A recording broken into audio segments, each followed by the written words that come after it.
Hi. Good morning. Good morning, Betsy and Simone. And how are you guys? Well, here we are again for episode 148. I always have to think, because now it's like getting ridiculous. We have so many episodes, and I made sure to get the date right today. Yay. Yeah, I guess I really scared people. I know. It's hard to believe that that many people are relying on me to tell them what day it is. So if you're watching this on the day that the podcast is published, it's May 24th, 2024. And this podcast is about knitting and crochet and spinning and anything else that we're doing kind of crafty. And it is being recorded in our wool shop that's in our woolen mill that's on our sheep farm in Belfast, Prince Edward Island. And it's a beautiful day. Yeah. I see shorts and I see flip-flops, and it's fine, maybe finally here. Maybe. Yes, we still have January, which is always a risk, yeah. But today we're celebrating spring.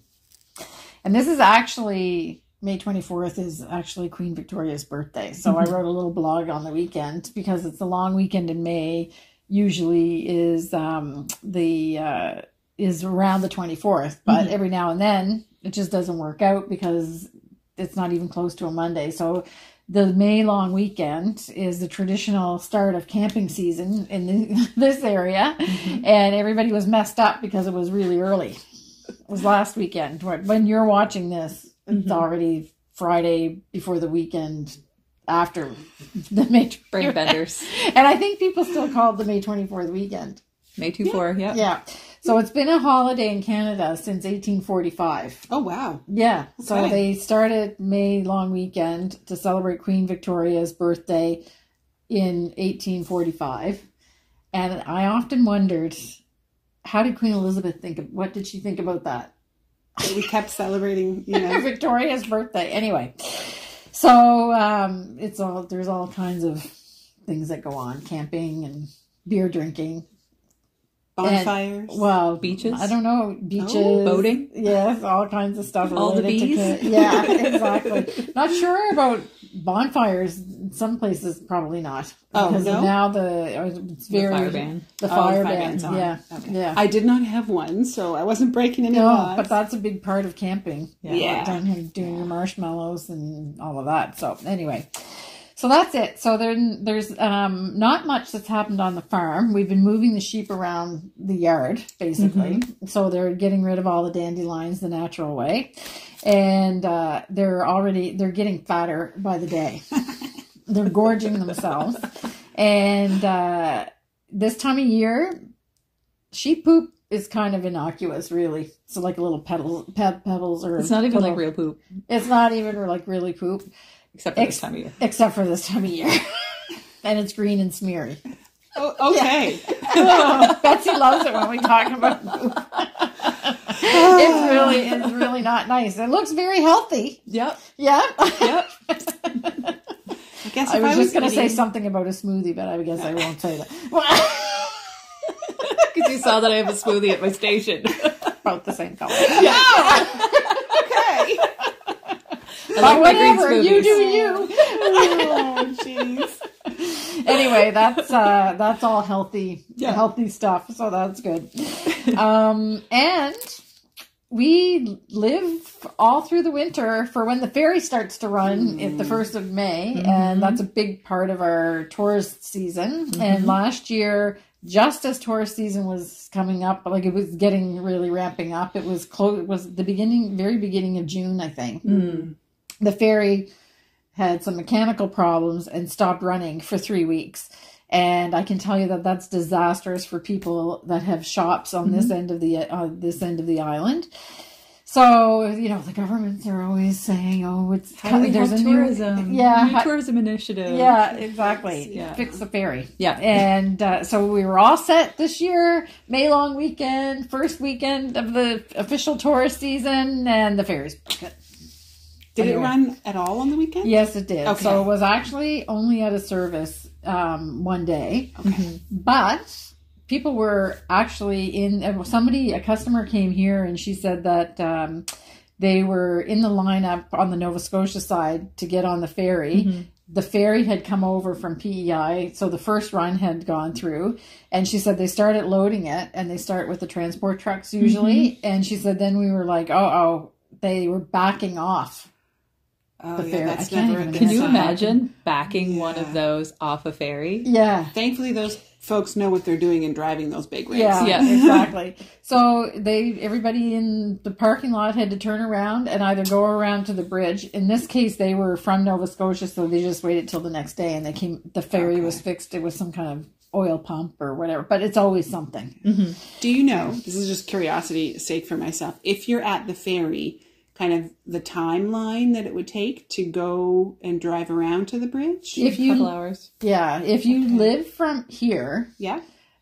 And my reference is going to Halifax because that's what. So if you live here and you drive to the ferry, you take the ferry over and then you drive through eastern Nova Scotia to get to Halifax, it's about 3 hours and 45 minutes, I think, or something like that, depending on what speed you're driving. If you leave from here and go across the bridge, it's exactly the same. Oh, interesting. Yeah, just about the same. Okay. The only thing is that you don't get to sit and have your Islander breakfast on the ferry or coffee or whatever. You're driving the whole time. Yeah.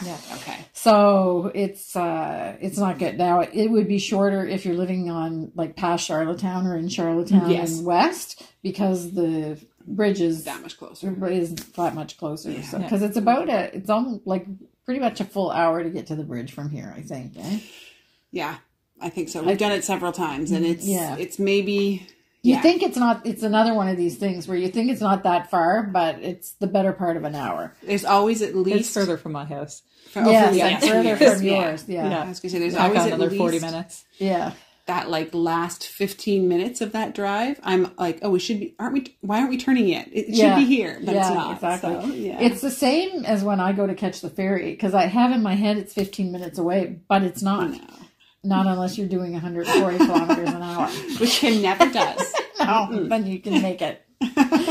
Anyway, and they don't really appreciate it when you come burning down that road. And then I actually have to say that one time they had to stop, put the ramp down, and they did. Wow. Wasn't very busy. Kim's that got a day. need for speed. Yeah, I know. No, while I was there, if I had been 5 seconds later, they would have started to pull away, but they kindly put the ramp back down. I really felt guilty about that.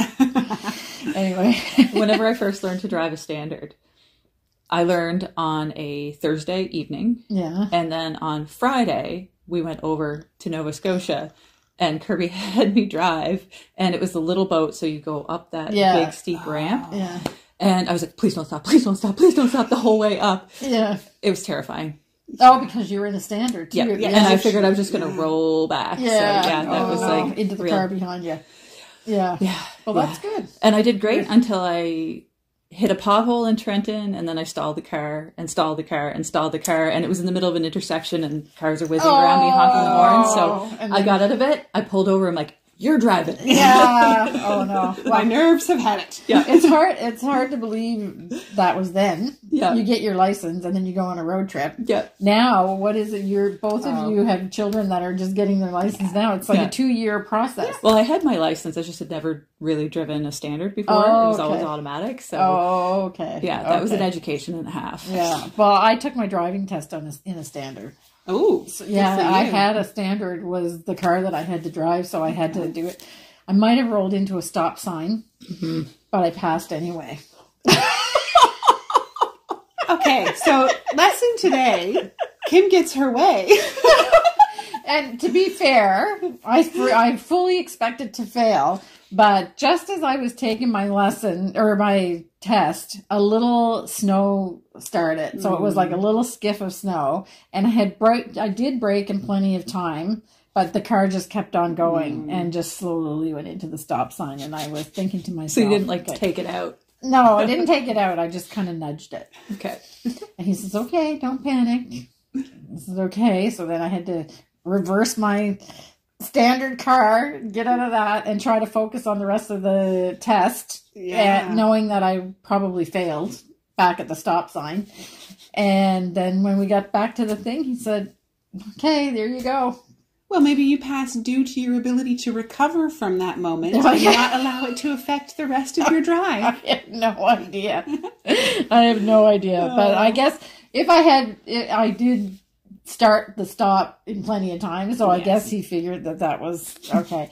However, he, if I was driving so obviously it was in the beginning of winter that I got my license, right out on the road driving, and I did run into a snowbank about 3 weeks into my driving career. So anyway, that was then. Yes. Just a little while ago. Yeah, just a little while ago, a couple of months. Yeah. All right, so I think that's all we have to say for the introduction. Went on forever. A little bit of a tangent. Yes, I have a little note here to myself to remind you that we do have a newsletter. If you're interested, we'll only send newsletters out on Fridays, usually announcing the podcast. And we sometimes do special things in the newsletter, that special yarns and stuff that don't make it to the next podcast. Yeah. So if you're interested in that, you can sign up from our website. And if you enjoy our videos, then we'll ask you to subscribe and like the video, share. I'm back to answering all the comments now. I had taken some time off, but I'm back to answering all the comments. So we're getting lots of great comments, and we sit there, and that's a little bit of change of pace for me to sit and answer the comments. And we did get a great suggestion from the comments for our DIY. So we'll get to that later. Mm-hmm. Okay, so what we want to start off with today, because it's just the only way to describe it as a smashing success, is the blanket. And so if you're new here, we've been doing, it's a year-long mystery blanket knit along, I guess. Mm-hmm. We have a really active Ravelry group on the subject, and the blocks there's 2 blocks every month, and the download for the blocks is free from our website. If you're new to the blanket and you want to catch up and you want to do it, you can order all the blocks on one order. And then you'll get all the downloads, because now it's getting like some people don't know that they can order them all on one order, and they're ordering them individually. And then it doesn't matter. You can do that, but it just means that I have to create a transaction out of the website for every order that it is. So by the time we get to December, that's going to be 12 transactions for one person. So you can order them all as a group. So every month and Betsy and Simone are doing this. I don't even know what the blocks are until we sit here usually. And we introduce a new block in the first podcast of every month. Mm-hmm. So it's not the first of the month. It's the first knitting podcast of the month. So sometimes that can be like a week and a half or almost 2 weeks into the month, but don't panic. We're going to do a block. And we've had some really great ones so far. Mm-hmm. And so Simone is doing flora and fauna motifs. So you have a picture block. Yep. And then Betsy is designing an all-over pattern that relates to the picture block that Simone designs. And she's using stitch dictionaries and her own imagination. Yes. She's come up with some really great ones. And sometimes there's sometimes there's a little surprise in them. Yes. I think those are my favorite. Yeah. So kind of a bit of a Where's Waldo thing. Oh. So we started off with the provincial bird. Yes. PEI. So we have Bossy Blue Jay. Yes. This is all knit in Selkirk worsted. Yes. Yes. And it is A Night Without Stars and November Sky. And this is Betsy's block. And that's Tail End of Winter. Which that was wishful thinking in January. Gotta call it the way you want it. Yeah, that's right. And none of these are put together yet because we haven't put the blanket together. Mm-hmm.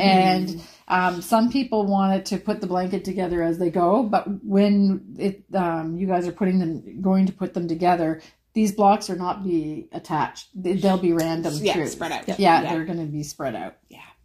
And we're using The colors will be repeated from July to December. So we have one more month to go, and then I think we'll have been through the first run of all the colors. Yes, that's right. Yeah. Right. So this was, the Blue Jay was the first one. The second one, which was February. You've got scattered berries. And rowan berries. Rowan berries, which is a common tree around Prince Edward Island. And they have these beautiful bunches of berries that are come out in late summer. They're ripe in late summer, but they feed the birds all through the winter. Yeah. And the reason I did scattered berries was because for me as a child, in Ontario, they have them there as well. There was one that grew over my parents' driveway. And when they first tarmacked the driveway, I loved it because these berries would fall all over the driveway. My father did not, and the tree came down. Oh, no! Shortly after. Because they would get all smashed into, because I would run around. Yeah. Oh, okay. I should have called it stomped berries. I thought you were going to wax poetically about the red on the black pavement. Oh, no. It was all about smash and smush. That is the kind of child I was. Yes, all right. Sometimes it shows now, too. Never. Yeah. Cheeky monkey. Okay. And then March. We've got Lost in the Woods. Yeah. There's a little bunny hiding there. Or a hare, a baby hare. Yes. And then the snowshoe hare. Yeah. So, sorry, I should say what this is the February. These are, the colors are all on the website. So it's mulberry jam and lilac. Get that and crocus mixed up. One is sumac is the darker and dune grass is the lighter. Yeah. And Simone, our resident biologist, zoologist. It's not a rabbit. It's a snowshoe hare. We don't have any rabbits on PEI. Yeah, not wild rabbits anyway. We have domestic, but not wild. Yes. Yeah. Not that I'm being nitpicky. Yeah. But do we have domestic that run wild? Hopefully not. Usually not. Okay. Because they get snack attacked. Oh. Yeah. Coyotes take care of that. Or fox. Oh, dear. Yeah. Okay, moving on. or Simone's big cat. No, not the big one, the little one. The big one, he's too lazy to go hunt. Oh, okay. Yeah. It's the little one is the stone cold killer. Oh, no. Yeah. Okay. Yeah. I thought it was the 20-pounder. Nope. No, okay. No, he just eats the leftovers. Oh, yeah. Well, they bring them to give you a little treat, too. Yeah. Look at me. I'm so good. Sweet. Yeah. I'm so good. No, thank you. Oh. Thanks. Yeah. You just go away with that. Yeah. Okay. So this is April. Springing forward. Yeah. And crocus. Crocus. Yeah. So hopefully in April we see crocuses. We did this year. Yeah. If you don't have skunks digging them up. Oh, right. Do skunks dig up your crocuses? Every year. Oh, no. Every year. I've tried for... Do they just move them around or do they eat them? I think they just kill them. Oh, okay. Because I can't seem to grow any crocuses. Oh, they keep digging them up. Well, I know they like to eat chestnuts. Because I have my little collection of chestnuts. That's right. Yes. Actually, we saw a video of the skunk. Yes. that Ken took. Yes. That's right. Yeah. I with me in it.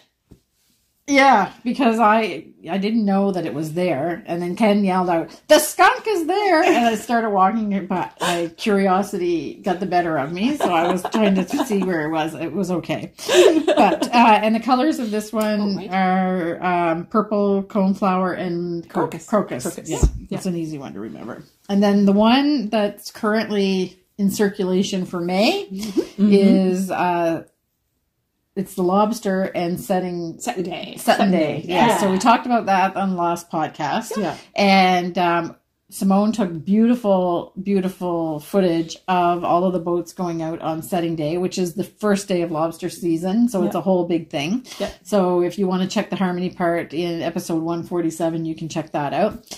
And so these blocks are made from sand and chestnut. Yeah. Yes. Yeah. So, and this is a motif based on... I love the lobster trap motif. Yeah. I think it's great. The vintage traps, actually. It's yes, they're a little different, a little more modern now. But. Yeah, exactly. Yeah. But this is what everybody thinks. Yes. Some, if you come to PEI, you often see these in people's yards for sale, and they're called tourist traps. That's cute. Yeah, I've seen cute. signs with that. Nice. Okay, so then June is the next one, and I actually don't think I know. I didn't see June. I don't think you did. I don't think you have either, because pretty sure I only just finished it. Oh, okay. Might have been up there for a while. Or finished uploading it.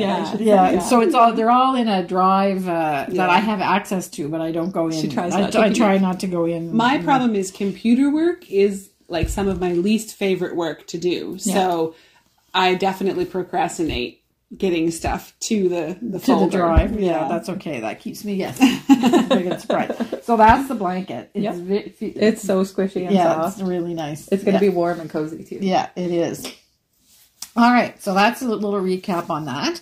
And now we are going to do the projects that we're working on. And we may have to move things around, so there may be some edits in between, because we don't really want... We've got stuff everywhere. Literally spread out everywhere. Yeah, we have 3 tables. Yes. Stuff. Yeah. So we're going to start on your side. Okay. So we haven't seen the Dustland shawl in the last podcast, because you put that aside for a little bit. Yep.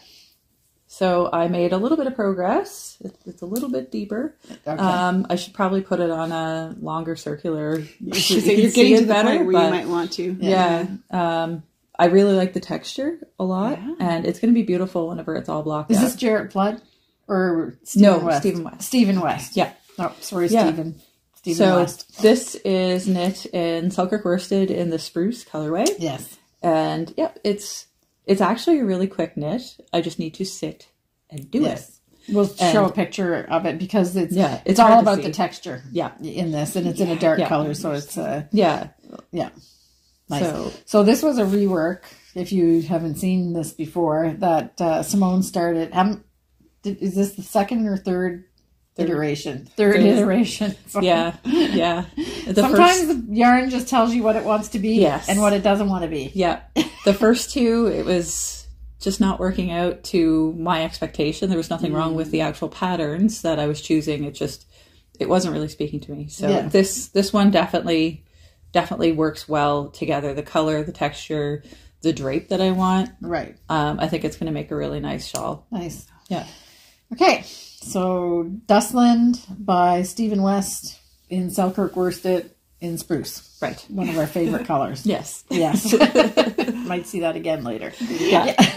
Okay. And then on the list I have the Fiddlehead Mittens. Yes. Okay, so I haven't seen these yet until I just saw them on the table. Okay. So I was going to say. Yeah.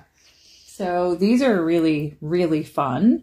This is a pattern by Hello Yarn. So it's gorgeous. They're both both sides are the same, but they're lined. So they probably look a little big, and I know that we'll get a few comments about that. They're lined, so they're supposed to be a little bit big, so that whenever you put the lining in, it's nice and cushy.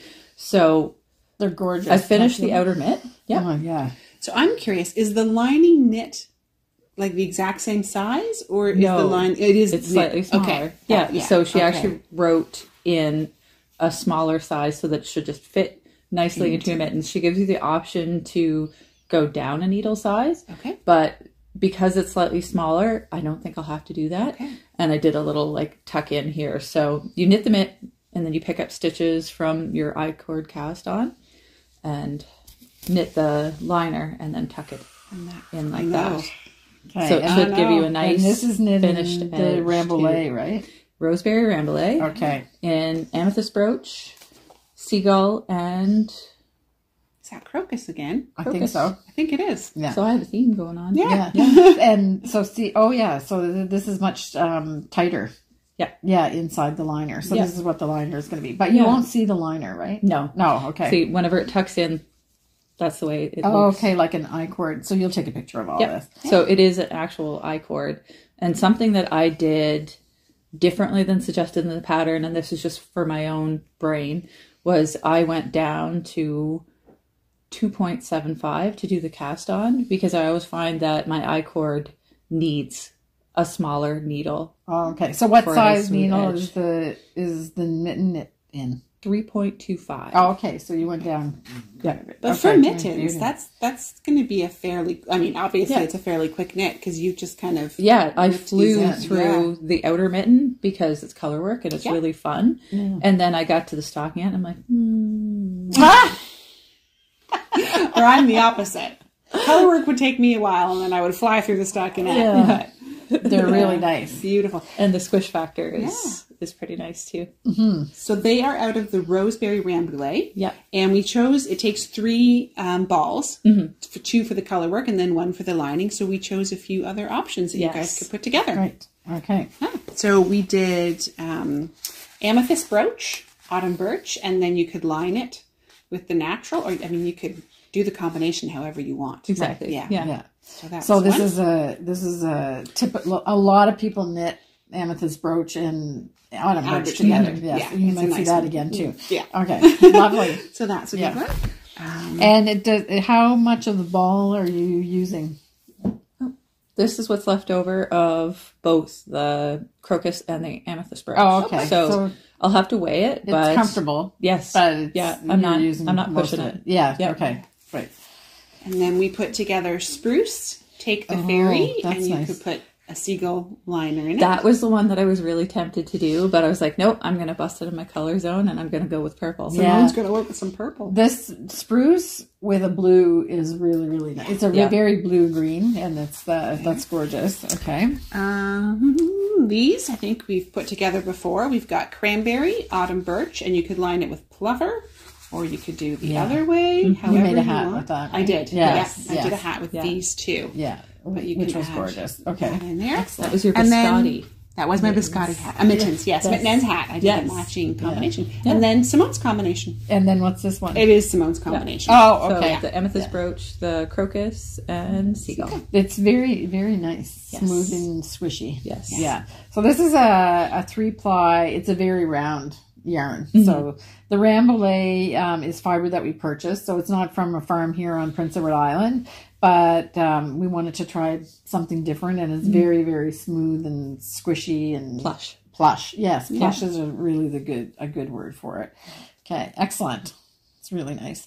And I forgot to say, I'm the only one wearing a knitted sweater. Yeah. Yes, because usually at this part we talk about what we're wearing, but it's just me and my Cornwallis. And if you're a regular viewer, you already need no explanation, except that somebody commented this week on somewhere, I forget which of the socials it was, but they actually did this pattern in wool, and they had the right gauge.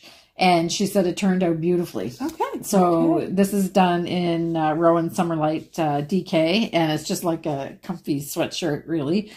It's ancient now. I think I said it was 4 years old, and somebody asked me, but I think it's more than that. Okay. I think it's... I don't know. Anyway, I think we're going on to 5. Yeah. Anyway, it's one of my favorites. Okay, so then the Fiddlehead Mittens. So staying on the mitten... thing, I am going to show my little almost finished one mitten. So this is Bird Song by, what's her name again? Erica Huser Designs. Huser. I always want to say Hauser, but Huser. Okay. So this is Bird Song. You might have seen this. I saw this motif many times and just admired it.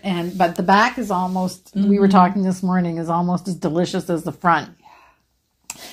This is really, really fun. Mm-hmm. And you have 6 rows of ribbing on the bottom, and then the fun starts. Yeah. And even this little striped motif here is really good. And then watching this bird emerge from the mitten is, I have to say, I couldn't really put it down. I really like knitting it. I think we can tell, because last time you were only... I know. It's really enjoyable to knit. And what size are you knitting that on?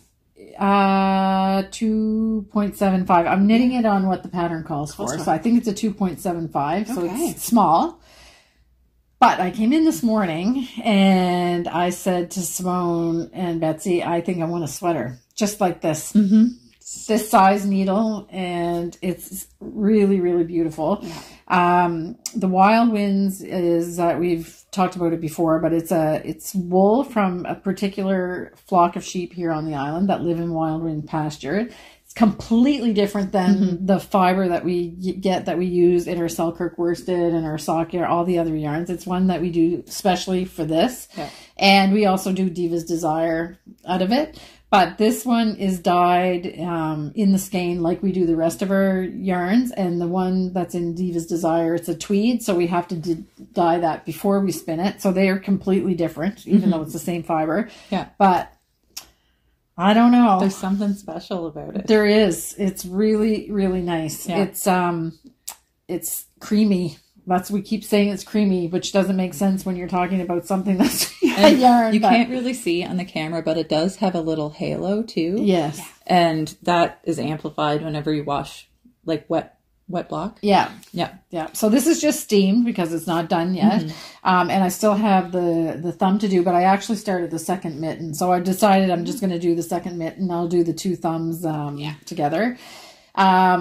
We have kits for this. We do. Yeah. We have so I'm sure you've taken it. You should try it on too. Oh, yeah. So that people can see how well it fits. Yes. It's... and I was going to say, if you are going to do a sweater out of this, your swatch is already done. Yeah, exactly. Yeah, there you go.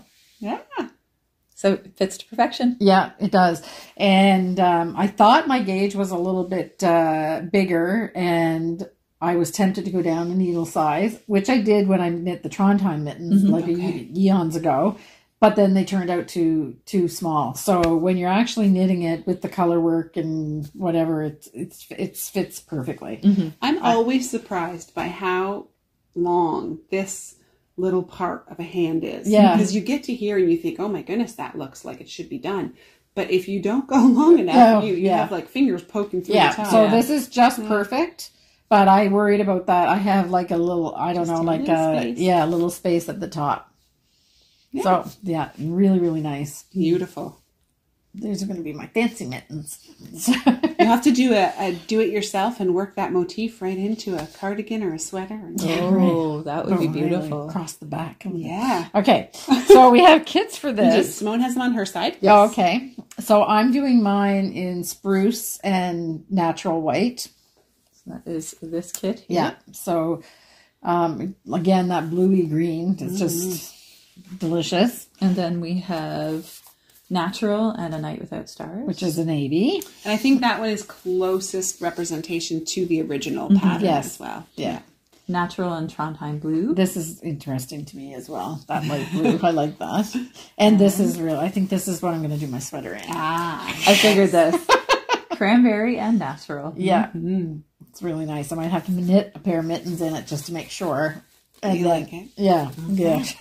I'm sure I'm going to love it. Yeah. Yeah. So really nice those colors. kits are really good. So you have, they're not the full skeins of this Not because quite, you would have, so I think they're 160 yards each, right? I'm not sure exactly, but you have them listed as kits online. Yeah, exactly. Yeah. And the pattern, you have to buy the pattern. Yes, I was just going to say that. And for the tech savvy folks out there, we have a little QR code so that you can scan it with your camera app on your phone, and it will take you right to the Ravelry page so you can purchase your pattern. Yeah. You're purchasing the pattern directly from the designer. That way they get the most funds possible for their design rather than having us sell them and so forth. So, okay. So I think that's it until we get to crochet. Okay, so Betsy is crocheting. I have officially dubbed it the Violet Garden. Okay. Yeah, that's what I have my there. Violet Garden. So it is a hexagon that I'm doing. It's actually called the African Violet motif, I believe, which some of you asked. You can find tutorials for it on YouTube. So it's a motif that's out there for sure. And I just love how it goes together. So I'm knitting it from top down and bottom up at the same time. Right. 2 different pieces, just based on, I'm not exactly sure how large I want these parts to be, but I want them equal. Yarn usage, all of that kind of plays into that. So I've got this piece that is, this would actually be the top. Okay, I'll hold this for you. And then the bottom up is coming along.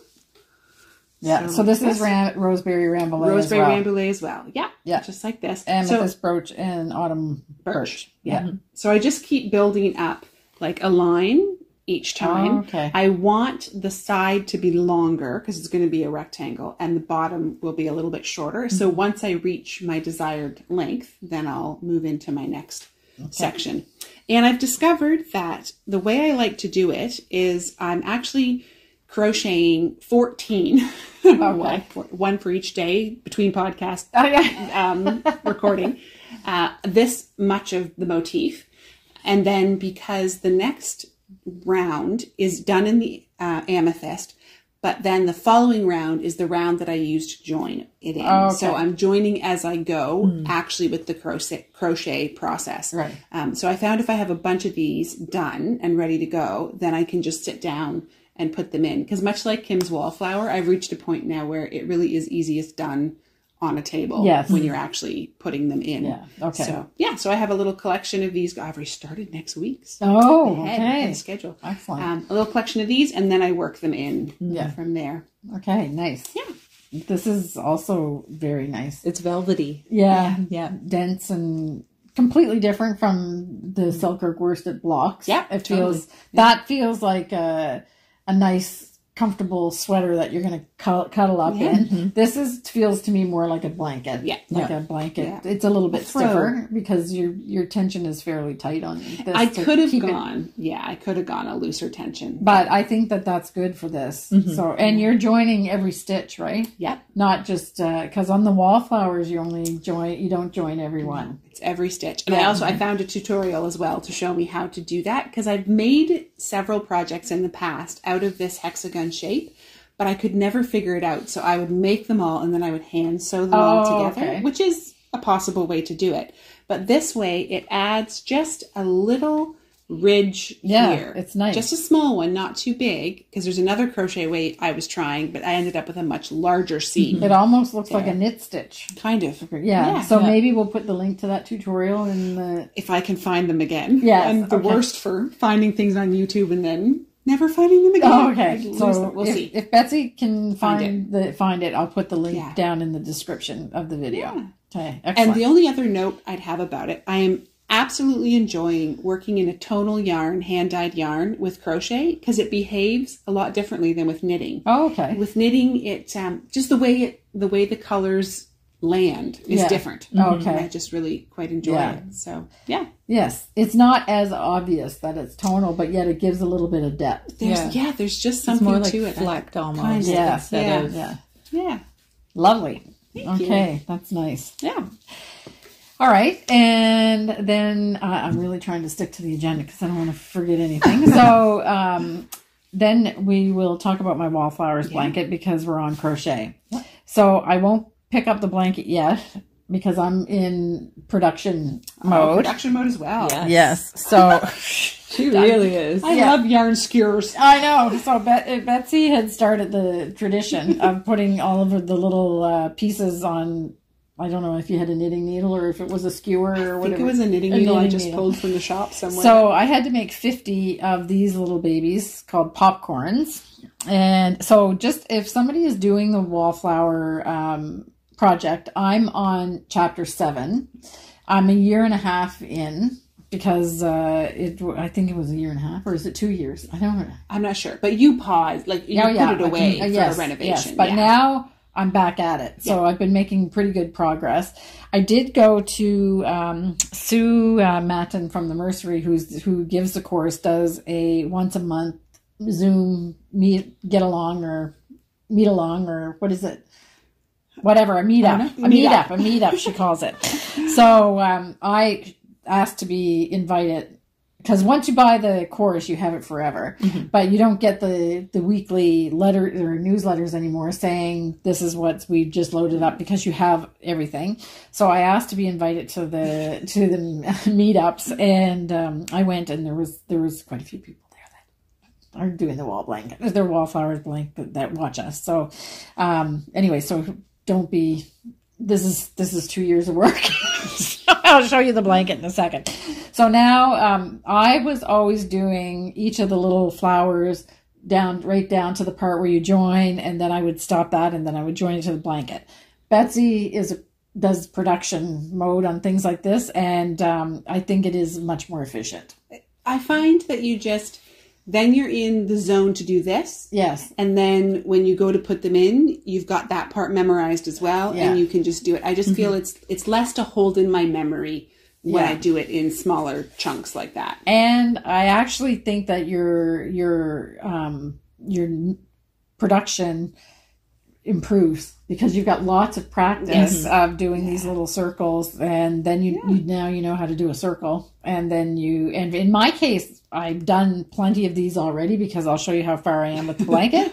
But you forget. It's kind of like your muscle memory. You get into a groove with it. Yeah. So I have these are actually called leaf colors, but it's not literal like when she calls it on the recipe. So these are popcorns. There's 50 of them. There's a couple of them on the blanket, which I'm going to show you. Then after that, I don't know. There's a 50 more of another thing, and then I'm into dark colors. Yep.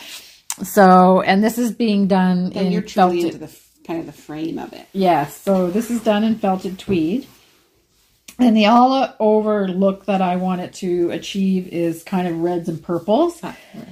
And I was sadly disappointed in the middle because it was peach and gray. A little bit of pink. But now that we were talking about it at the meetup last week, is that every time you add a layer, it changes the whole feeling and look of the thing. So I was complaining about the part saying that can hardly wait for my colors to come in. Sue was like, what color did you want? And I said purple. She said, well, all I can see is purple. I said, what didn't you like? And I said, I guess it's just I'm not a big fan of the peach, but that was my color that I put in, knowing that it's not my favorite color, just to get out of my comfort zone. And I have to admit, it kind of works. It does now. work. Yeah. Yes, it does. So now these, this will show you just how these little things are going to go in. So these are the popcorns that I just put 2 in just to see how it's going to look. And they're covered by this bilberry beautiful color. Love so that combination. It's definitely purple. Yeah. Yeah. Yeah. So if you want to do this, she's in the middle of a class now, so you can't sign up for the one that's they're already in 2 months, I think. But it's a really, really good project. I think we can't recommend it enough. The only thing that I crocheted before I started this was a llama with Betsy's help every week, and so you don't need to be an expert crocheter. No. She teaches so well with the course you get. You really do get a full video course with it. Yeah, exactly. So this is where we are, and this is what I'm doing now. This one's a little bit skewed where my join is, but these hexagons are, and then after this row, then you start putting in more of these blacks and purples that are in the center, and you have that go all the way around in a big border. Yeah. So yeah. Okay. So that's that. I like seeing how it morphs and changes with each. Yeah, podcast. It really does. It does. It really does. Changes. And this is, as I said, it's crocheted in felted tweed. Sue actually designed it in felted tweed, but you can use other yarns. I do have to say that the muted colors of felted tweed do make the blanket look different. Yeah. There is just something about it that just gives it a lot of depth. I love the tweed in there. Yeah. And I think it's because we say here that if you're picking color work or balls of yarn for a color work project, it's hard to get a bad combination with felted tweed because there's all the little flecks of all the other colors. So as long within reason, if you're trying to find colors that go together, it's really hard to get a bad. It's a harmonious line. It's a harmonious line, all 53 colors or whatever it is. So, there was one project we ran into at the Arna and Carlos event that you hosted in town that someone had worked on. You may have even showed it on here if I remember correctly. She did a full scarf in it, or I had that color combination is stuck in my head. Yeah, that someday I would love to do something out of. She used kind of all of the brighter side of it, but wasn't her project she was going to use every color of felted tweed by the end of it? Oh, I don't know. Is it every color or wow? I think so. That's I think that was it's huge. Okay. Yeah. I'll have to go. I think that's what it was. We'll have to maybe check maybe it was every color she had in her stash. I don't know. If it's you and you know that we're referring to you, we'd love to hear an update. Yeah.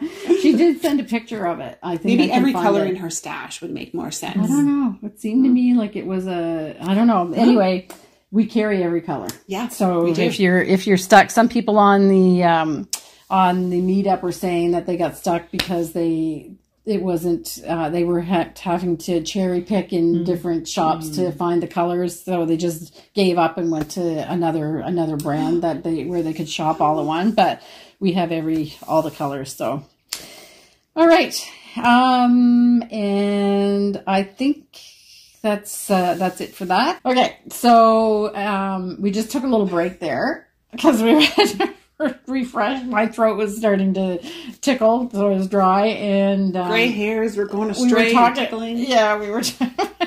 And then I had to tell a story, but I won't tell it here. I'll tell it some other time.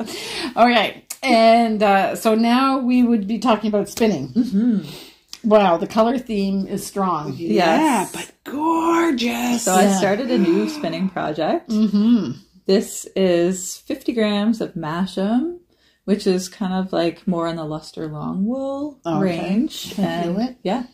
It's rustic. Yeah, it is rustic. But it looks like something you'd find on a precious stone. Yeah. Just beautiful. Oh, yeah, that is. Yep. But I love my luster long wools. Yeah. So I'll just hold it out here. And you don't mind any kind of rustic scratch? No, you're okay with that? Yeah. I really like it a lot. So, I have to. It's actually not itchy. No.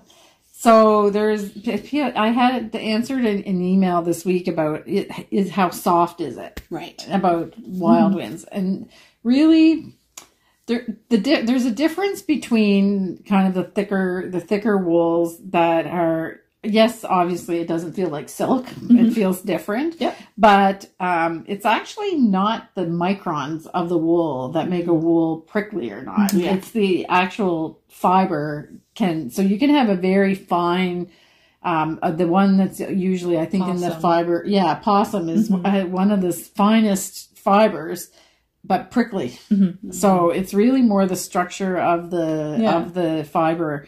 And because I think I could totally wear this. Well, I was just, we were talking about gray hairs and how they have a different texture than our other hair. So I think like similar to that, it's how the fiber bends and twists and turns and how flat and straight it lays versus. So it's just, Because there's no question that when you feel this is rustic. You're not going to mix it up with superwash merino. No. Like that because it feels rustic. It's a good But when you put it across it's because it's long. Even here.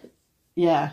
It's not bad. Anyway, the color is beautiful. Just gorgeous. And it is, I would say, it's a kind of steely gray originally, and then it's over-dyed. And that's how they got the depth of color. Yeah. Nice. So it's blues and greens, and actually there is a luster to it too. Really, there is. Yeah, there's a little bit of shine. And you can see it more too in the actual spun yarn. Yeah. Oh, right. So you're using sport spindle. I am. Good luck to anybody that wants to buy a sport spindle these days. Yeah. Apparently, I didn't realize that there was like there seems to be a shortage. Yeah. But it's fantastic though. Yeah, I'm continuing on with my 100 days of long draw. Yeah. So will you apply this? Yes. And will you apply it like with similar colors, or are you going to go with your traditional fractal that you like? Fractal. To do? Fractal all the way. Right. Yeah, I'm getting a good stash of them, so it makes me happy. Yeah. If it was me, I would want to see it with like a bright green, like the one we just saw in Kim's Wallflower. Not the avocado one, the more bright one. But I have another one at home that I started dabbling a little bit with. It has sari silk in it. Oh, yeah. Because we were talking about sari silk here one day. Yeah. And I was thinking with that one, I'm probably just going to spin it as a single and then maybe do a totally off the wall thing for Bee and apply it with a kid silk. Oh, commercial. So that you get like bump and bounce and then that lovely halo as well. Nice. That's a fun idea. I didn't even think of that you could just use an already made yarn. That's cool. Because I've used it before for auto wrap, which is kind of a fun technique where it just kind of whirls around as you spin and it gives it the nice halo. But I've never actually like intentionally plied it with together a commercial. So I think that could be really fun. I'm curious too to see how, sorry, I'm that's I'm just curious to see when you do that, how much of the fluff will get trapped, like if we'll find that happens. This will be a fun experiment. I'm looking forward to it. So I have to be good and finish this project first. So how much of this do you have? I only have 50 grams. Oh, is this it? Nope. Oh, okay. I have yes, there has to be the other part of the project. That's okay. You have that much left. okay. Yeah. It's really nice. Yeah. Really nice. It reminds me of the Nova Scotia tartan. Yes. Yes. Kind of. Yeah. Yes, it does. Yeah. So if they left little flecks of white, it would be very much. Yeah. Exactly. Yeah. Nice. So trucking along, and it's, again, part of my 100 days of long draw. I'm bound and determined that I will. How many days of long draw have you done? I've done every day so far, but I don't know how many days it is. Oh, okay. Because I started, and I'm not one of those people that actually keeps track of those days, because I'm just challenging myself to do a little bit every day to improve. Right. Yeah. Okay. Simone is very good at any kind of those personal challenges that she sticks with them. Way to go, Simone. Yeah. Yeah. Because now you're doing your, what is it? Your million. Yeah, the Million Reasons Run. Yeah. And how many kilometers are you in? I'm at 141 of my 200 complete. And then tonight after work, I'll run another 5K. So yeah, we're getting there. Yeah. Okay. Good for you. I admire. I admire. Yeah, that's exactly. Yeah, I admire. Do it for the team. Yeah, that's right. As long as we have Simone, we don't have to feel so bad.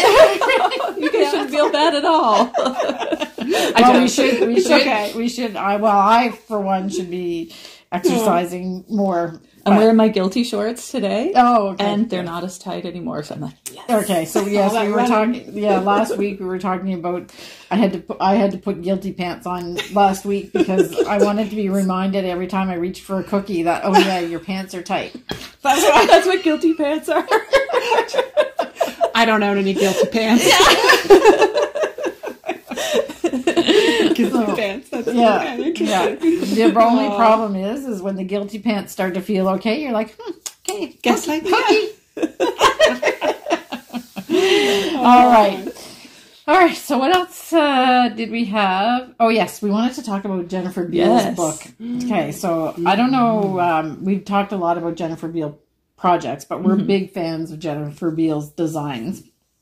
And we all have, you haven't knit one yet. Excuse me, I can't quite say all, because I have not done anything Jennifer Beale. Yeah. Mostly because I feel like there's so much to choose from. Yeah, there's a lot. Yeah. So we both have had the experience of knitting a Jennifer Beale design, which is an adventure, and we talk about it a lot. And there's, I'll say this because there's no need to be intimidated. No. Because I think there's probably lots of people out there that have the patterns and just haven't started them. But this book, if you check it out on Ravelry, it's an ebook, and you can buy the book, but then all the patterns are being released one at a time as well. I purchased the ebook, and I went through it. I think it's 180 pages or something like that. Yeah. It's full. It's full. Yeah. It's full. And the designs are beautiful. Yes. And we didn't even know it, but she designed one of the patterns in Eldon Lace. But I can't show it because it's not released yet, other than in the ebook. So I can't show it. But there is a beautiful, beautiful pattern that when I was going through it, I was like, oh, that looks kind of familiar, the colors, whatever. So and I'm not sure when it's going to be released, but it's coming up. But it's worth just going and looking at some of the patterns that are there. It's a pretty amazing. Yes. Any projects I've seen you guys complete by hers are gorgeous. Yes. And you don't talk about struggling with them or anything. No. As you always say, as long as you just follow the instructions. Trust. Yeah. And follow the instructions. Yeah. And I just thought of something. So there's a pattern. One of our customers is a test knitter for Jennifer Beale. Oh, yes. So sometimes she shows up with things and we're like, we know where that's from. Yeah, we know who designed it, but how come we don't know the pattern yet? Oh, no, it's to test it. She always asks if she can wear it first, to be fair. I was the Wild Winds. Oh. That's all she said. What do you think? Yeah. It's not what I had in mind. I was going to do something more simple. I know which one you're talking about, and yes. Yeah. So it's talking about a pattern you can't even know about. No, I know. Well, if you buy the book, you can know. Yeah. You get all the. It's in. I was going through the book, and I was like, "There it is. Yeah, that's the pattern." She came in with it on, and we're both just like, oh, "What is this? Yes, it's beautiful." Yes. So once the pattern's released, we'll let you guys in on the secret too. I don't know. I'm not sure. I'm torn now if I want to do that, or I was just thinking like a traditional yoke sweater, but maybe. Well. Maybe I could get a traditional yoke sweater done by the time that pattern is released. On the other hand, I should start knitting it now, and then maybe for the year anniversary of the pattern, I'll have it done. I have no idea what she's talking about. She's lost me completely. Yeah. Sorry. It's like, you just want to knit all the things lately. I know. And it's terrible because we see all these beautiful, inspiring patterns. It's like, I really want to knit this in this yarn, in this color. Yeah, I know. But I'm just going to have to stop sleeping. Yeah. Exactly. Give up something, and it ain't eating. No. Yeah, exactly. Not even with the guilty pants. Okay. So, I think that's it for that. Yes. And we're on to the shop update. Yes. So there's a little bonus project in the shop update, but we'll do the shop update first. So you might have guessed that right now we're obviously all about Wild Winds. Mm-hmm. Yeah. And so Betsy got the call. I think we need a couple new colors. Yes. So we got completely inspired by, again, kind of pulling one of those colors out from the archives, and we've done petals on it. So I'm actually going to open it up a bit so you can see it a little bit more. Yeah, there's a lot of white space. But it's also got just little bits of purples and blues in there. So this was the very first color that we did ever on Celtic Cashmere. And this is what I did my Birds of a Feather out of. Yeah. I love that Birds of a Feather. And it's just really, really subtle, but just gorgeous. And Wild Winds really lends itself well because it's quite white. Yes. The color of it is quite white compared to some of the other fibers that we get. So you can never have a variegated or a speckled or whatever all on it. So you're a professional twister. That was bad. Anyway, that's funny. We just wanted to be able to show it. Yeah. So of course it needs some partners. Yeah. So we put it with Aster. Right. Which is lovely. And then we had one that we really wanted to try that we had done on Iona Bunny this past spring. If you had managed to get in on that, great for you. But now we're going to extend that a little bit beyond just that. So we did Sugared Plum, which also goes beautifully with it. And we put this one on a gray base, which is what gives it its tonality. But there's like a lot going on in there, and I really like it. It's subtle, but it just has something. There's depth to it. Yeah. So I went back to the shelf to kind of have a look and see, well, what else goes in with this one? And you could put any of this combination. So we've got the Trondheim blue in there, the natural gray. It all goes together really well. And Simone was inspired so much so that she just ran with it. Yeah. Oh, I really did. And I bought 2 balls on Saturday. I might have to buy some more too. But now, it's the time of year. I just want to say, she's saying Saturday. This is Tuesday, folks. Yeah. This isn't even actually the week later that it is for you folks. Right. So I saw it in person. I was like, that needs to be something. I need to make something. And it's the time of year when our little friends, the ruby-throated hummingbirds, start coming back. And if you don't know about their journey all the way from the Gulf of Mexico, it's worthwhile looking up. Sorry, bird nerd. Yes. Anyway, this is inspired. Don't feed them dyed syrup. Yeah, just sugar syrup. They don't need the color in it. Yeah. You can get the little feeders. And keep your feeders clean. Yes. Yeah. We don't want any sick hummingbirds. Yes. It's a big thing.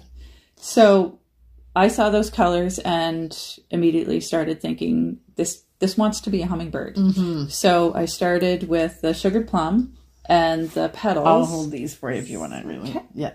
And I started on a hummingbird motif with little flowers. I don't know how well you can see it. I might have to take a better photo. It's gorgeous. Yeah. So you can see the little beak and all the little flowers. I'm running with it. So you're about 2/3 of the way done, or more than half. Yeah, definitely more than half. And the halo is showing up. Yes, really nicely on this. The texture of this is incredible. Mm-hmm.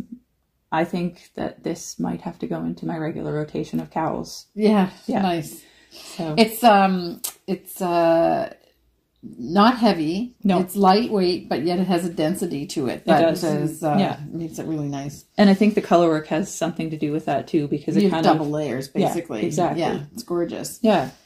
So I'm excited about this project. That looks nice too. Yeah. The petals is what did it for me. It's just those little pops of color, and whenever you see it all knit up. Yeah. Yeah. So when we first saw Betsy's dye job on that, when we were like oohing and ahhing, there's a new pattern. I think she's released it now. What did we say it was called? Olga by Petite Knits. Yeah. Mm. And I'll put a picture because I saw a bunch of things on Instagram about it this morning again. Okay. So she's using like a gray, I think it's gray, could be navy, stripe, and then one of these kind of speckly yarns in the stripe. Mm-hmm. So first of all, anybody that knows me knows that I like stripes, but it was really an effective way to use that kind of speckle type yarn as well. So if the pattern's been released, I'll put a picture of it here, but that would also be a great project. She also had a t-shirt as well. So it's one of her more recent ones that's striped, and it just has kind of like a light scoop neck kind of deal. And that would be perfect in sugar plum and petals.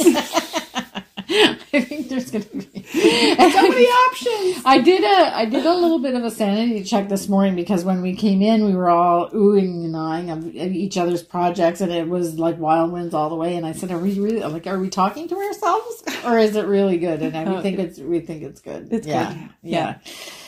So I think it's a gift that you can still be so excited about something you're working in it all the time, and you're knitting with it and everything. So so it's great.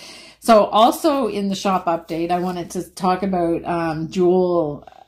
What do you call it? Yarn jewelry, yarn accessories. Yeah. So we carry Jul Designs. Shawl pins and shawl pins and shawl sticks and that kind of stuff. And we were out of stock in a lot of things. So I'm having, I can't show you some of the new things that I got because it's supposed to be delivered this week. But by the end of the week, I should have it in stock. So you can see there's all kinds of new things there if you want to check that out on our website. So Jul, it's Laura actually is the name of the owner of the shop. So it's a small shop, but she does beautiful, beautiful work with different motifs and things like that. And she also does this product, which I'll show a picture of, is called the Charm Lock shawl pin. So you buy the shawl pin with a charm on it, but then you can just buy charms separately. So if you have a shawl pin and then you want to change the motif, you can do that. She actually has a hummingbird, and she's got a dragonfly, and she's got like a bunch of and she's got a tree frog. She's got some really interesting things.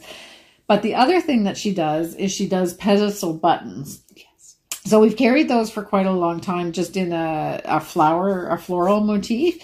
And they're perfect if you have knitwear and you want to have a button, but you don't want to sew a button on it. So sometimes you just want the top of a cardigan closed, and you can use them just like buttons, but they have like it's called a Chicago screw. So it's like a screw that goes into a shank. So the shank acts like the shank on your button, and then you just screw it on, and you can take the buttons on and off. Could you screw it the 2 layers together so that you don't even require, doesn't even require a buttonhole. That's right. That's the idea. Yeah, okay. exactly. Very nice. Yeah. I hadn't realized that. Yes. Okay. Yes.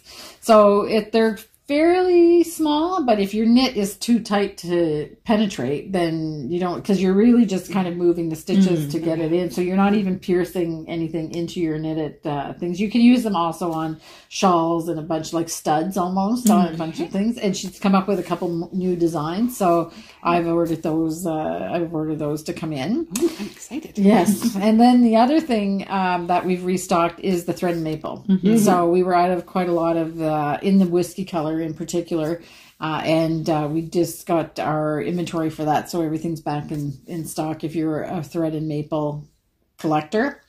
And I'll show a picture of it here because I meant to bring over one of the binders, but I forgot, so we'll show the picture. And I think that's it. So now we're coming to the you can do it. Thank you to the viewer that came up with that name. It's a really cute name. Yes. Yeah. So, and of course, you is spelled E-W-E. So Betsy is, I'm starting from scratch. Yeah. So, well, maybe I'll start Go ahead. and then you can show, because Betsy's almost finished her project because she'd started it before and has now jumped on the bandwagon. So, I'm just going to show the sweater. So you can do it is all about building your own sweater from scratch or from a template that you have, because you have a favorite sweater that you would just want in another color, which is my thing. So this is my sweater, purchased at Costco about 20 years ago. Which, yes, I saw someone commented that you could actually get the exact one. Yeah, on eBay I went or to something. look and I couldn't find it. Oh, okay. It's a turtleneck. I didn't even know what it was made out of, but it is made out of a cotton alpaca something blend. And this sweater, I wear it all the time. It's just, it fits me perfectly. Yeah. And I wanted it in another color. And so how was I going to find it in another color? Because I bought it 20 years ago at Costco. So Betsy said, you can do it. You can make it. So I've started on the journey to reproduce that sweater in a different yarn. I want to use something from the shop. So the last episode, I had said that I think the cotton cashmere would be a yarn that would be close to this. So I have started the process. Now, I'm not quite sure how we want to do this segment, if we want to go through like step by step, but the first step was you had to have something to start with. So we talked last time about Amy Herzog's book, the Ultimate Sweater book. And Betsy used this to start the project that she's gonna show. So the premise of this book is that you take your measurements and she tells you step by step what measurements you have to take.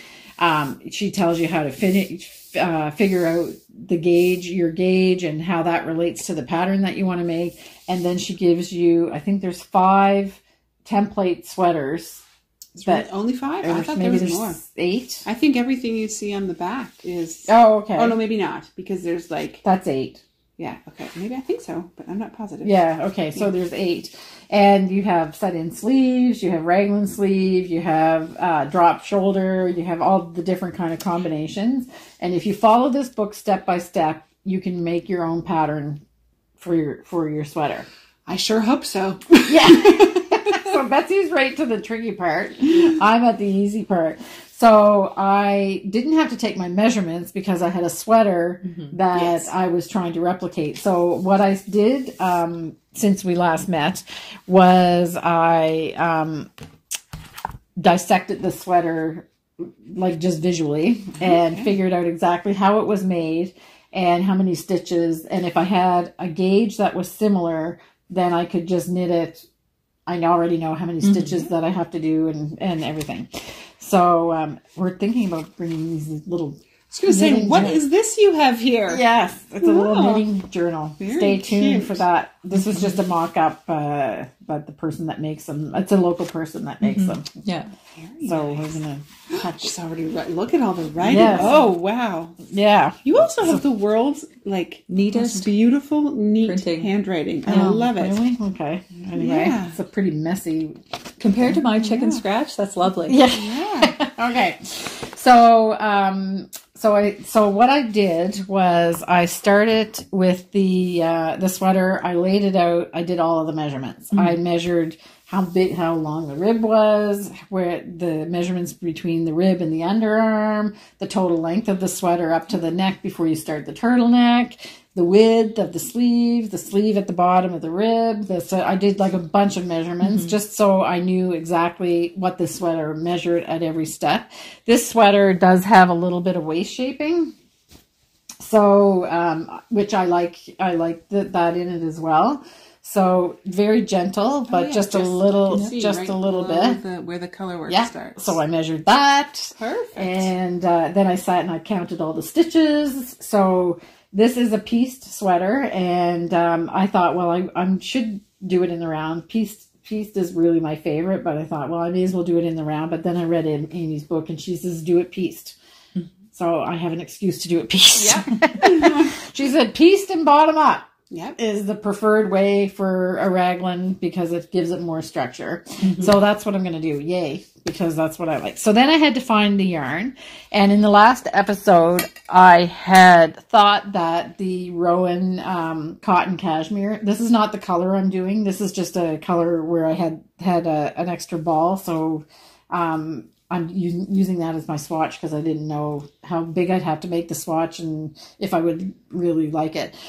So I thought I could do it in this, but it actually doesn't really have any flex to it. I thought it was kind of flecky, but it's actually just one solid color. And I like the fact that, because I'm going to do color work, I like the fact that this sweater had my model sweater had a bit of a tweedy effect. And it is just a bit too, I knit it a swatch and it was too small of a gauge. So if I went up in a needle size, it was going to be loosey-goosey. Yeah. So I said, I guess I have to put something with it. And I chose the Alpaca Classic to put with it. And then I did another swatch and it actually is perfect. I got the exact gauge. Simone will take a picture of this.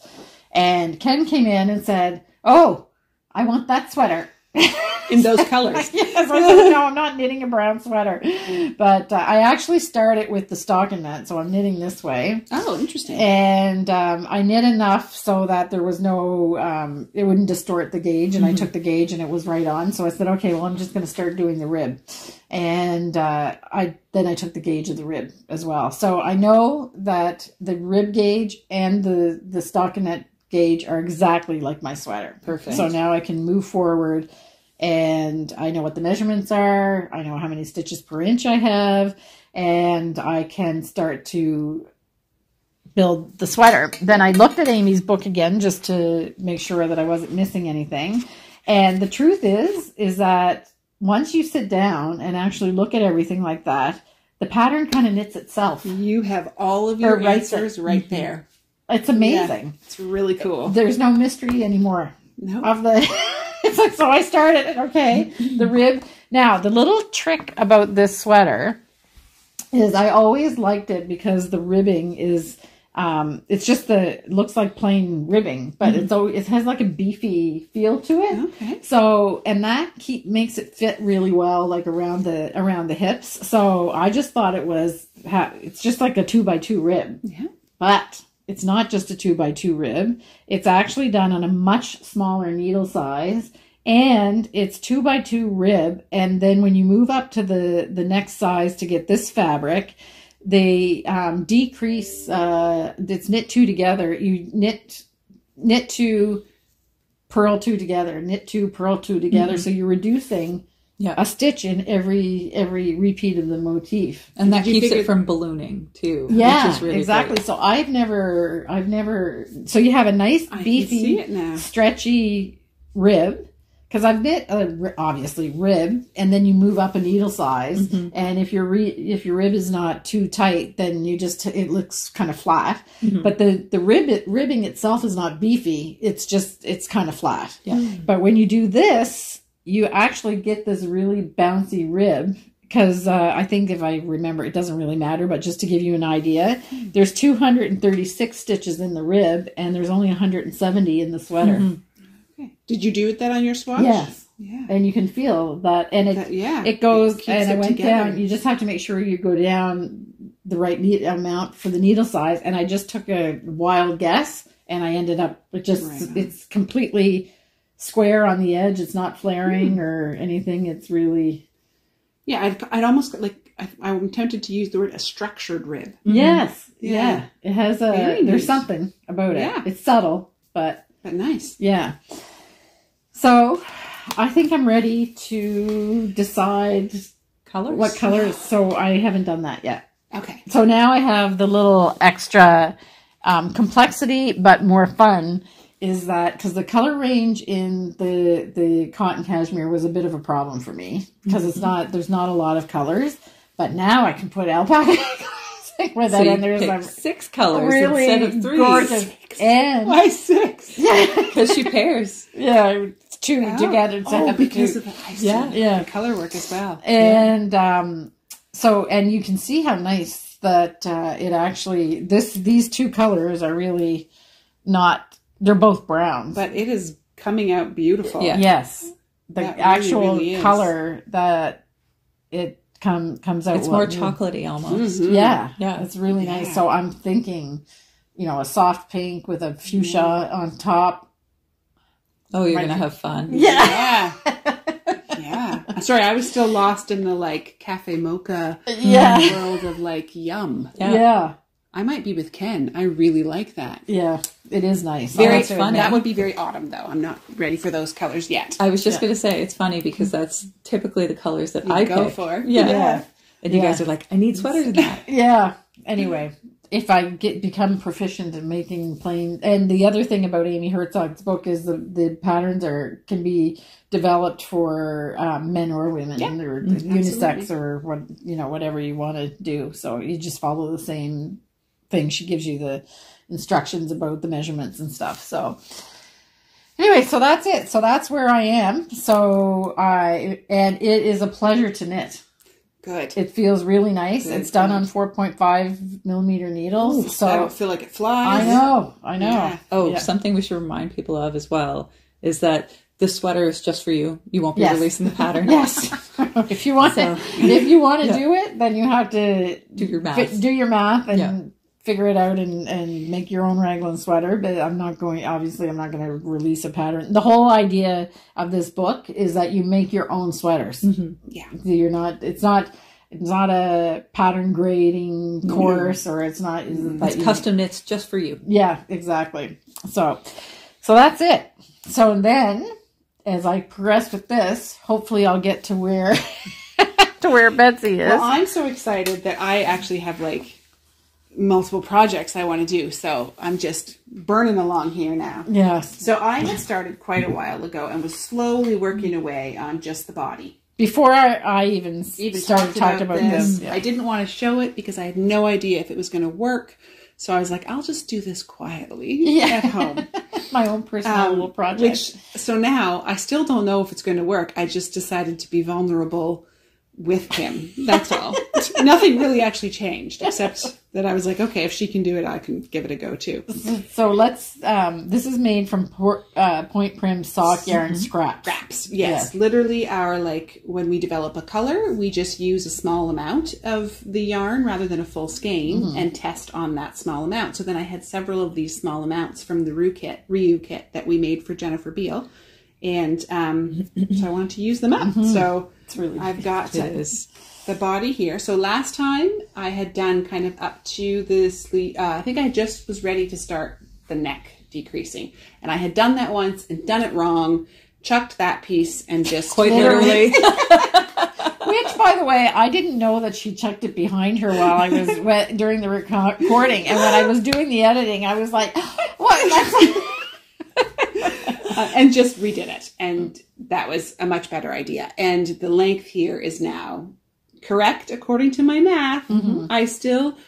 I laugh with my family a lot when we play games because my common line in life is I don't believe in statistics. Oh. And my brother, who is a math professor, just kind of rolls his eyes because there's not really believing in math or not believing in math. It's like gravity. And but,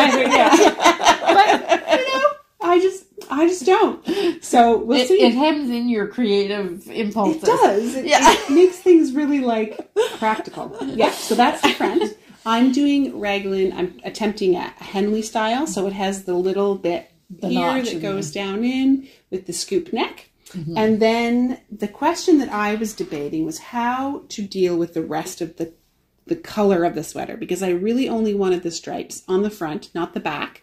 I don't want to have to match up striping as we go around. But I knew I wanted some on the sleeves. So I decided to do just up to here. I didn't want the striping to go beyond my elbow. So it's really nice. Yeah. So I've got this kind of a thing going on. And then I realized I'm definitely not going to have enough seagull to complete the whole back in the seagull, which is what I wanted. So I was like, okay, I could piece together this way. Simone gave me some ideas of how I could work some striping into the back. And then I went home and I did a few different trials this weekend and I went, no. So there's a time for using up your scraps and then there's a time for making sure you finish something cohesively and in a way you want to wear it. Mm-hmm. So I am going to buy additional yarn to make sure I can complete the back all in one solid, this seagull color here. It's our point from sock that I'm working with. If we and the seagull, all of the purples and stuff were from scrap, but the seagull is a regular ball of yarn. Yeah, it's not that's what seagull looks like. Yeah. Exactly. So that's the idea. So I've done I wanted to do all the striping because I was using things up. I didn't want to do one sleeve and then run out and have it be different. Smart. So I did go back and forth. Yeah. And I started out with a tray that I had that had about, 12, 15 little small balls. So some of these colors that actually look like they're the same repeating colors aren't even the same repeating colors. Some of those are even different. If you look close, you can see it. Yeah. Some of the grays are more actually purples and all of the... But it all hangs together. Yeah. Yeah, it all So works you together. did you do those two at a time? Well, yes, they were on the same needle, but because I have to break every 2 rows anyway, it wasn't difficult or complicated. Yeah, okay. I have a notebook that sits beside me. I wrote out every row and put a little notation for when it needs to increase, as well as I actually wrote down my stitch count that I should be at for each of that. Nice. So all these things that you would find in a prepared pattern, I did, and it really is making it a lot easier. It doesn't feel like guesswork when you actually record all of that. Right. So I'm in some ways, I actually am writing the pattern. However, my size only. Yes. Again. Yeah. So that's the one thing that when you finish this, you're going to have your perfect Henley sweater that you can do whatever you want with after. You can do a motif, you could do the other one plain, you could do whatever you want. So I really hope it kind of fits. The risk I've taken with this that I'm unsure about is in Amy's book. She talked about, so some of us maybe need a little more space in the front of our shirts than we do in our back. Mm-hmm. So I have done that. I have added some additional stitches to my front as opposed to my back. So the seam will not sit straight down the side like it would with a commercial shirt that has, just 2 pieces that were done together. But ideally, that may fit me better. So I'm just nervous about that because I've never done a sweater that way or approached a sweater that way. So we'll see. I really don't know. So she calls that, you take 2 measurements to do that. Yes. You take the back... what does she? It was a while ago that I looked at the book. Yes, but I'm going to look it up because it's I want to say it's the back bust, but that doesn't make sense. So I'm just going to tell you how, what she does, because upper torso. Oh yeah, okay, and back. So you take the measurement with your measuring tape right up under your arm, above your bust. So that's the upper torso. Then you take where you would typically do a bust measurement. So that would be around your fullest part of your bust. And if you're my age, that means that you have to put your bra on and take it because if you take your not just Kim's age. You need to make sure things are in the place where you want them to be when you put the sweater on. So you take that measurement under the arms, and then the measurement the full bust, and then you split the upper chest in half, and that's your back. That's your back bust measurement. Okay. And then you add the extra stitches to the front from the full I hope bust I did measurement. all that because I don't remember any of that. But It's exactly what you're describing. Okay. So that's right. I'm sure I did. Yeah. So then for her measurements, because Amy uses her own body and her own measurements for all of this. So in the sweater, the raglan sweater that because I just read this yesterday just to see where I'm going, is her back bust was 40 inches and her front bust was 23. There's not 40, sorry, it was 20 and her front bust was 43. 23. 23. So all together it's 43. Okay. Yes. Which worked out perfect for me. Oh, okay. So you're just following her. I could just basically use her numbers. Oh, okay. That's cool. Right. Where I'm taller than her and my waist is different, but our shoulders and bust area, according to measurements, is very similar. So that was also confidence building as well, in that I was like, okay, these numbers make sense. Right. I'm not like getting really crazy numbers. Right. So I just want to repeat that because I messed it up. So no, that's okay. That's perfect. But the upper chest in her case was 40.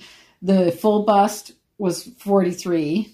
So she divided it in two for the upper chest, and that would be 20 for the back bust and 23 for the front bust. So that's what she has on her the pieces of her sweater. So that's what you see. So I will do that too because I've never done that before. So. I'm gonna have to try that out because I've never done it either. Yeah. I have a feeling that there won't be much of a difference. I was gonna say, what did you say? The 2 podcast that you were like a ruler? Yeah, it's true.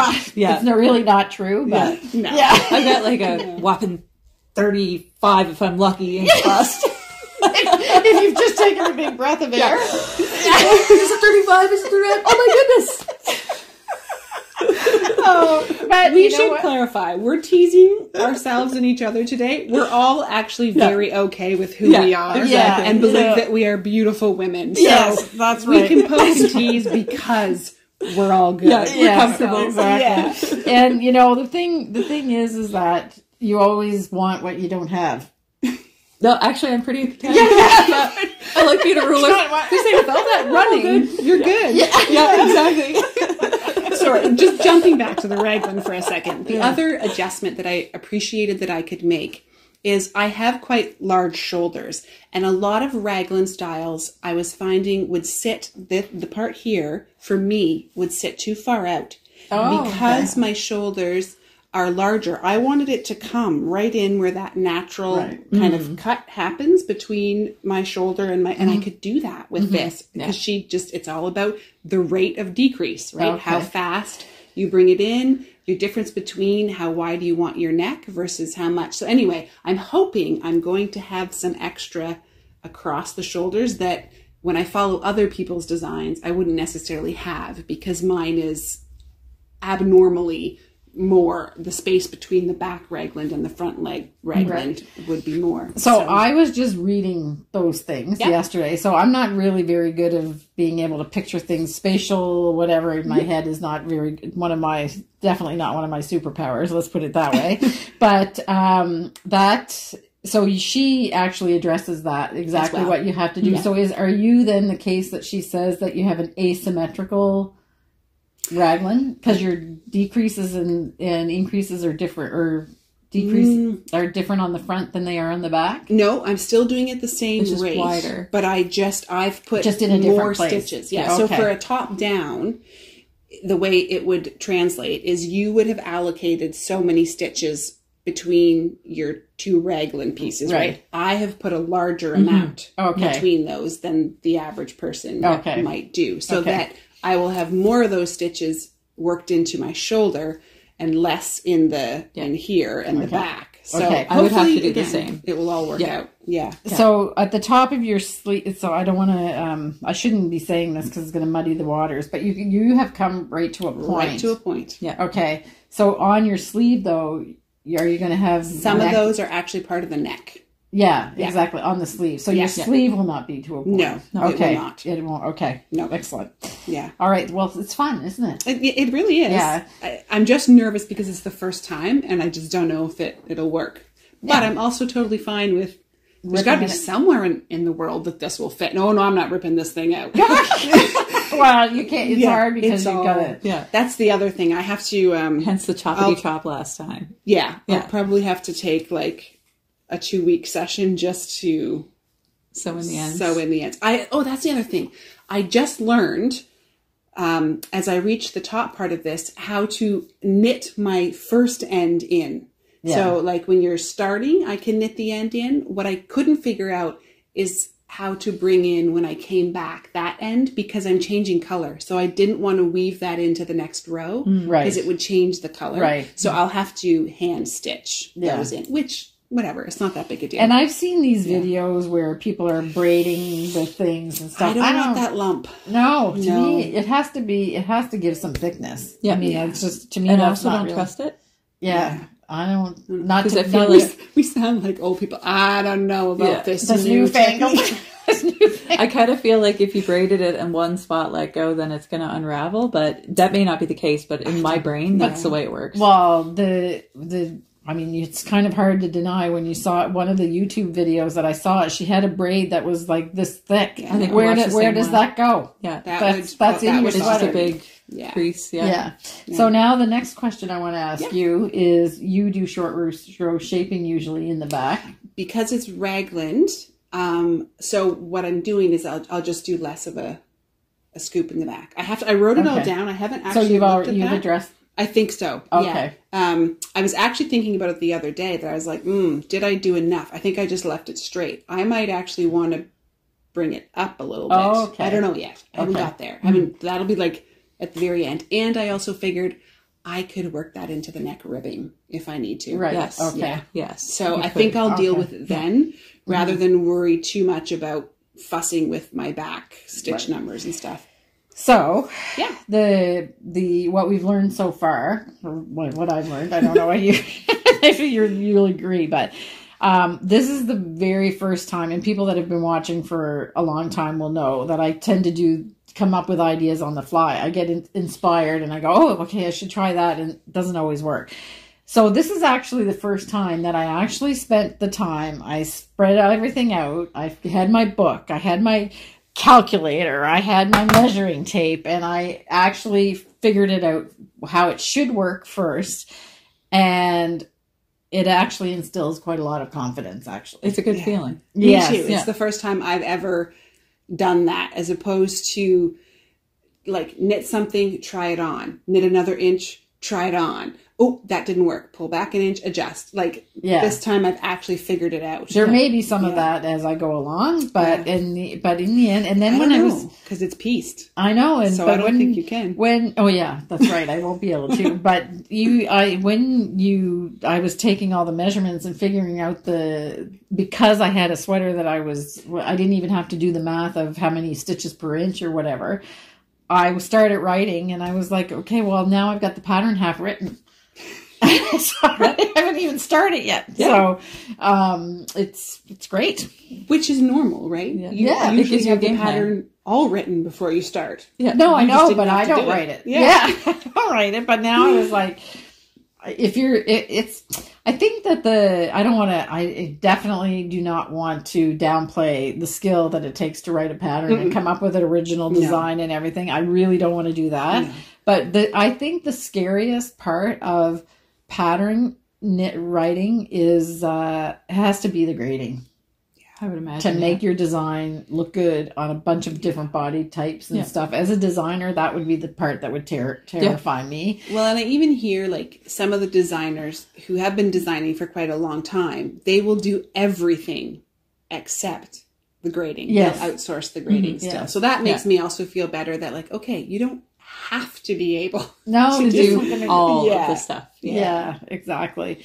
And but this is what, this is why Amy's book is so great, is because you can figure out how to do, and she gives you enough different options that, I mean, let's face it, if you boil it down, there's only Comes so down to many. math? Yeah, unless there's what? Comes down to math? Yeah, well, a little bit of math, but there's not that many shapes unless you're doing something really like design, artistic designing. Yeah. Like I would say, like something like Jennifer Beale is doing, Where it's the like way, turned sideways and stuff like that. Yeah. Where you have to Like that would really be play a with lot spatial trickier. orientation. but the most sweaters that you wear every day are, it boils down to something pretty basic. And that's why when I looked at this and I actually had it laying out on the table and I was like, well, you see little details that you might not notice, like the fact that the way that they did the ribbing. I especially like the ribbing on that sweater, but I didn't know why. Mm-hmm. So you just, if you took a close look at it, you could figure it out. Because I was counting the stitches first and I was like, wait a second, 236, 236 stitches. That's way too big for that size of yarn. And then I counted now somehow it's gotten down to 170 or whatever it was. So it's been a very interesting, it's just the raglan is like freaking me out a little bit, but I'm going to trust it and see. I get tempted to I actually enjoyed the process so much that I think it would be fun to just use it in class when you had to solve math problems. Yeah. I'll be like, okay, if I were to make this sweater, what do I do? Yeah. just sit around doing math formula. problems. Yeah, exactly. Was it you and I talking or you and I that were talking about if you can figure out if kids, let's say that don't like math, practical math, if they understood the practicality of knowing a certain thing, then it wouldn't, in most cases, it wouldn't really be a problem because it's not abstract anymore. It's actually how you... That was probably us. Because I find that applied math it makes sense. Yes. Whereas just doing math for math's sake, I'm like, why? Yeah. Well, I think we've had the conversation before, but you and I had the conversation because you were talking about percentages and cross multiplication and things like that. Like that's, cross multiplication, I think it's solves so many problems in life. Yes, it's actually a little bit of an exaggeration to say that I use it every day, but I almost use it every day. I'm getting close at work. And then you're using percentages for the dies all the time, like that, whatever. So now I actually had to write down the formula and remind myself of it, but you were saying now it's just like you're expanding your usage of it because you understand what the concepts are. So I think that's and it's much easier to understand when you feel you know what the practical application is. What the point of Absolutely. it is. Like Matt using interest on your bank account or whatever in his class or... Oh, yes. So he has a reward system for his kids that they can earn money for accomplishing different tasks, homework and stuff. And then once in a while they do auctions. And then they can purchase things with their cash. And one of those things he will sell is a certificate that your class cash will earn interest. Yeah. And once a couple of those kids, so one kid I think had got it and was like, okay, all right. This isn't real money. It's class cash. Class cash, yeah. So Monopoly money. Yeah, but for the one classroom. kid got the interest thing and she was I think she knew what it was, but the others were like, oh, why did you waste your money on that? Well, by the time the next auction came around and they caught on what happened with her money because she had this automatic interest on it, then that became a much hotter item. Yeah, right. Yeah. Interesting. So I think that's so cool. That's really what it's all about, is being able to get along in the world afterwards, you know? So when you know that. If I'm earning interest on something, my money turned into more money. Yeah. Great. There we go. All right. So I think that's it. Yeah. We had a busy 2 weeks. Mm-hmm. So, just going to do a little bit of a Fibre Festival update at this point. And I don't know, everybody's going to think that Richard Wood has me on his payroll, but it's not true. I'm going to talk about Richard Wood because Richard Wood provided the beautiful music that we had for the setting day harmony moment that we had in the last episode, as I mentioned. And he is actually the entertainment on the Friday night at the Fibre Festival. So if you have been wondering what the cultural event is, it is Richard Wood doing his traditional fiddling. And I've talked a little bit about it before, but if that's the type of music that he's going to be playing. He sent me a few fast tunes that I can play, but they're not really what the harmony moment is about, but I will play them at some point during maybe a slideshow or something like that.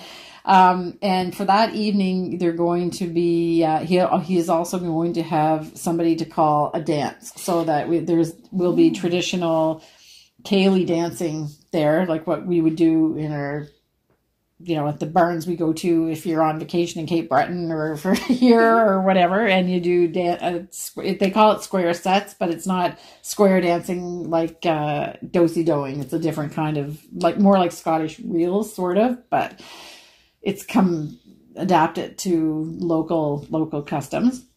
If you went last year, there's not a meal this time.